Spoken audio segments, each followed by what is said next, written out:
Le Mac d'Esther, c'est toute l'actualité du parc technologique de Limoges. Ce mois-ci, un vent de jeunesse souffle à Esther avec le super coding goûter, une visite d'une commission du conseil municipal des enfants dans une entreprise du parc, et puis pour finir, une petite rediffusion à propos de la mobilité de ceux et celles qui travaillent sur le parc. Le Mac d'Esther, c'est parti!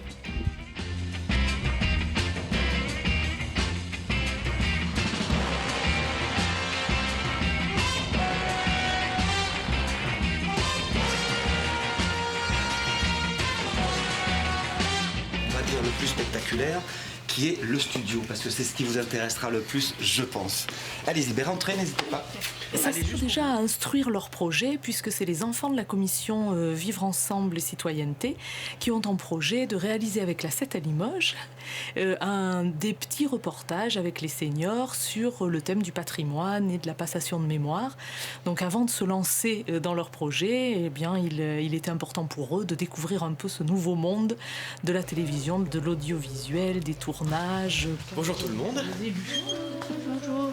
Notre travail principal, c'est de faire des films de communication. On travaille aussi avec l'Agglo et la mairie de Limoges, puisque par exemple, quand il y a besoin d'images aériennes, on fait des images sur les chantiers, on fait des images. Moi, je trouve que la démarche est belle de vouloir découvrir les entreprises autour de Limoges, d'emmener les enfants, de pouvoir découvrir les savoir-faire qu'on a, les installations qu'on a, et puis pouvoir par la même occasion pouvoir peut-être même découvrir des vocations et pouvoir leur faire un peu briller les yeux. On filme des mains qui vont venir manipuler des choses sur fond.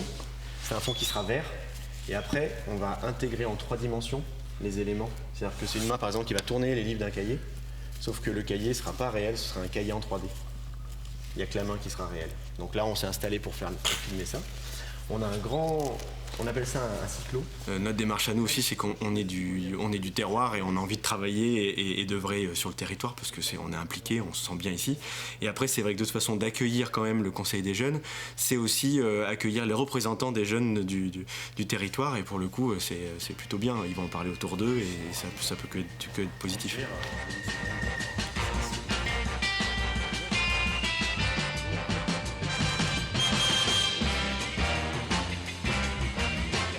Déjà, il y a des réunions avec eux, des réunions plus théoriques, on va dire, où déjà on délimite un petit peu les contours du projet, de ce qu'ils souhaitent faire, de ce qu'ils ont envie surtout de faire. Et puis ensuite, eh bien là, c'est la deuxième étape et une étape plus pratique, où effectivement, on va à la rencontre des professionnels et ils peuvent poser leurs questions, avoir des réponses et affiner un petit peu les projets de ce qu'ils vont proposer et mettre en place. Donc là, comme je vous expliquais, en fait, vu qu'on va filmer des mains vues de dessus, en fait, on va venir suspendre la caméra au-dessus. Alors je vais pas tout recabler maintenant parce qu'en fait il faut tout que je remette en place. Et après on va câbler la caméra sur un moniteur. Ce qui m'a surpris, tout m'a surpris, surtout les fonds. Il y avait beaucoup de caméras. Les films, quand je regardais la télé, j'essayais de m'imaginer comment ils tournaient, mais ce que j'imaginais, c'était pas du tout pareil. Donc voilà, ici c'est là qu'on centralise tout notre matériel et du coup quand quelqu'un part avec du matériel, parce qu'on est en fait dans l'entreprise, nous on est 4 associés, il y a 2 salariés. Et puis après, il y a les intermittents du spectacle qui sont, pour certains JRI, certains cadreurs, certains monteurs, les métiers dont on parlait tout à l'heure. Et en fait, tous ces gens-là, ils viennent, ils prennent du matos, ils repartent, ils reviennent, ils reposent du matériel. Donc du coup... Déjà, c'était le studio, je croyais que c'était plus petit. Et puis aussi qu'ils ont dit que ça mettait 5 jours et pour faire un film de 30-40 secondes.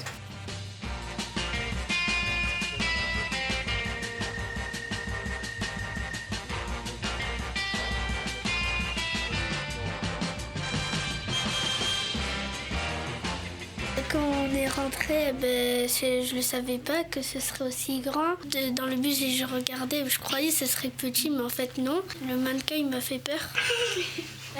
Alors le mannequin, il est là pour faire un décor, hein. Je sais, mais quand je suis rentrée, je croyais que c'était un comédien, mais après ça m'a fait peur. C'était bizarre d'aller là. Moi, j'aurais pensé que ça aurait été beaucoup plus petit, que le studio serait pas aussi grand, que j'aurais pas autant de choses à faire.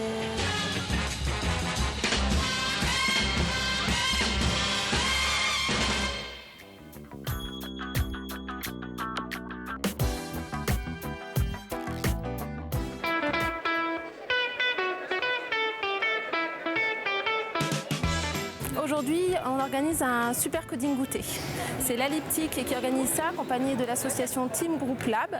Et c'est co-organisé et supporté par Limoges Métropole et Esther Technopole, ainsi que par l'entreprise Orange et également la Banque des Territoires.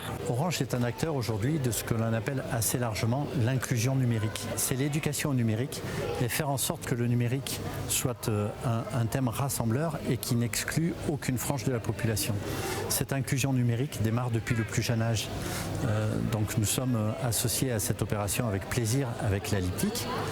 Et par ailleurs, nous menons aussi d'autres opérations, d'ailleurs avec la Liptic et la Fondation Orange. Entre autres une qui s'appelle les supercodeurs. Donc nous avons et les coding goûter et les supercodeurs qui sont deux belles opérations effectivement destinées aux jeunes. Celle-ci avec des enfants et les supercodeurs avec des collégiens. La journée s'est divisée en deux. Ce matin, on a formé des acteurs associatifs de différentes structures privées ou publiques à l'organisation d'ateliers d'initiation à la robotique ou à la programmation. Et ces animateurs-là participent à l'animation de la journée de l'après-midi où on accueille une soixantaine d'enfants répartis par créneaux horaires pour découvrir les robots Timio et les cartes Makemake. C'est la Liptic qui porte ce genre de démarche, notamment la journée d'aujourd'hui. La Liptic, c'est l'association des professionnels de la filière numérique sur le territoire limousin. Et l'idée, c'est de sensibiliser les enfants très tôt à être acteurs du numérique et non passifs face à ça. L'éducation nationale l'a compris depuis un certain temps et a intégré la programmation au sein du programme scolaire.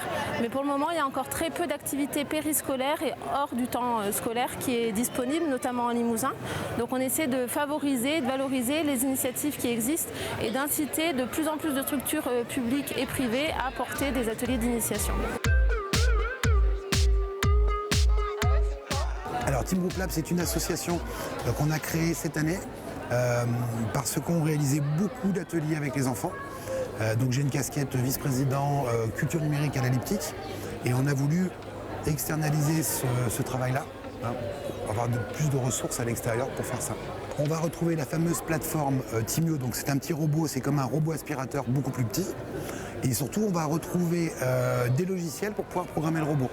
Donc on a un logiciel qui s'appelle VPL, programmation visuelle, et on va pouvoir, avec des petites cartes, dire quand j'appuie sur le petit bouton au-dessus du robot, il va commencer à rouler vers l'avant à telle vitesse. Et on va comme ça créer des algorithmes qui vont permettre de réaliser des parcours, des choses comme ça. On a également un autre dispositif numérique, Makemake. Ce sont des cartes électroniques, c'est un émulateur de clavier et ça permet d'utiliser l'ordinateur sans utiliser le clavier mais en utilisant n'importe quel objet conducteur d'électricité. Donc aujourd'hui on utilise les fruits et les légumes, c'est assez ludique, ça permet de... Alors on a notamment un piano à légumes et ça permet de faire découvrir à l'enfant le numérique sans sans passer par le clavier. Donc c'est des principes de boucle fermée et ouverte. Et les enfants, même à partir de 3 ans, ne sont pas effrayés par les fruits et les légumes puisque du coup, ils vont être curieux de toucher, de constater que le fait de toucher un légume, ça consiste à donner une consigne à l'ordinateur qui va émettre un son. Cette journée, s'est très bien passée. On fait des trucs, des dessins, des circuits, même des jeux vidéo avec des petites filles. On peut faire plein de choses avec les robots et c'est trop cool.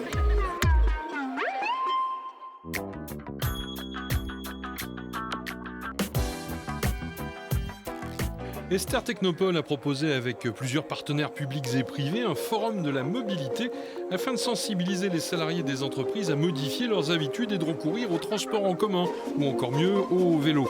Mais le vélo en ville, est-ce que c'est une bonne idée ? Véli-vélo, évidemment, on est à fond pour. Il y a quelques années de ça, on nous disait il n'y a pas de vélo à Limoges, donc on ne va pas faire de l'aménagement s'il n'y a pas de vélo. Et en fait, on se rend compte que même si la ville a assez peu d'aménagements cyclables, les gens s'y sont mis, notamment avec le Vélim, les vélos en location. Et donc maintenant qu'il y a les gens, il faudrait faire les aménagements. Mais logiquement, c'est l'inverse qu'il aurait fallu faire, commencer par l'aménagement pour inciter les gens qui ne sont pas à l'aise à s'y mettre. Alors pour la ville, le vélo, c'est la piste d'avenir puisque c'est le mode de transport qui est le plus commode par rapport à l'espace urbain qui est contraint. On a des problèmes de densité et de congestion. Donc le vélo permet d'aller rapidement à n'importe quel endroit, de se garer facilement et donc avec un volume et une puissance qui est adapté aux usages urbains où on a finalement des distances qui sont assez courtes à faire en général. Si le vélo électrique apporte l'énergie qui peut faire défaut aux cyclistes urbains, comme tout véhicule électrique, il faut penser à recharger la batterie. Smart Grid y a pensé, c'est une start-up installée à Esther. L'année dernière, par exemple, les ventes de vélos assistance électrique ont doublé. Et elles sont dépassées le scooter. Du coup, notre idée, ça a été de développer un abri pour ces vélos électriques où on peut le mettre en sécurité et en même temps le recharger grâce aux énergies renouvelables. C'est pour cela qu'on a une toiture solaire photovoltaïque. Mais cette toiture solaire photovoltaïque, elle ne sert pas seulement à charger les vélos, elle injecte en plus de l'électricité sur le réseau qui est payé et ça permet d'autofinancer cet abri pour vélo. Ça permet aux entreprises ou aux collectivités d'avoir un abri pour vélo et offrir ça aux habitants d'une ville ou aux salariés d'une entreprise à un coût inférieur. Qu'est-ce qui fait que vous avez pu développer votre activité, votre projet ici à Limoges? Il y a un écosystème qui est favorable à ce genre de technologie? Et tout à fait, l'incubateur Avril nous a beaucoup aidés. Au départ, quand on a une idée d'entreprise, c'est assez flou. Donc avec eux, ça nous a aidé à se concrétiser. On a aussi un espace pour pouvoir travailler, tout simplement. Et ça, des conseils précieux tous les jours. Donc c'est bien sûr un écosystème très favorable pour la création d'entreprises. Participez également à ce forum les transports en commun de Limoges, la région pour le train, la prévention routière, l'ADEME, Limoges Métropole avec Vélim et 2 banques qui soutiennent l'usage du vélo par leurs employés. Quand on ira sur les chemins à bicyclette. Le Mac d'Esther, c'est déjà fini. Rendez-vous dans un mois.